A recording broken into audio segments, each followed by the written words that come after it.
This isn't about friendship. It's not about waving the flag or reform or embracing democracy. I don't even think we care about that anymore. It's about pragmatism. Authoritarian regimes don't turn because of moral awakening.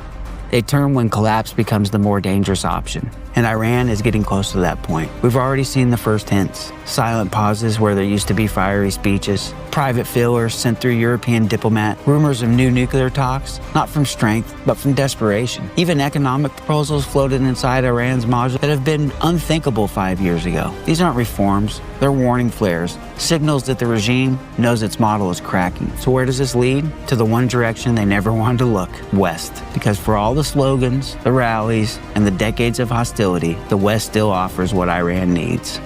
Markets, technology, stability, and the ability to function in the modern world without begging for favors from failing powers. It won't be easy. The West has its own red lines, and Iran's regime has a long memory and a long list of enemies. But behind closed doors, the conversations are already happening. Because when the choice is reform or ruin, even the most stubborn regimes begin to ask, what would it take to survive? And Iran, that's where they're at. If Iran flips towards the West, it won't happen all at once.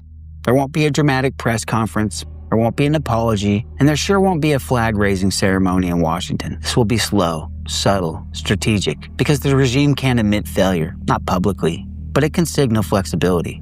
It can test reactions, it can plant the seeds of a new posture while pretending nothing's changed. You know Iran, they're good at that. And that process has already begun. Step one is what we're already seeing, quiet diplomacy.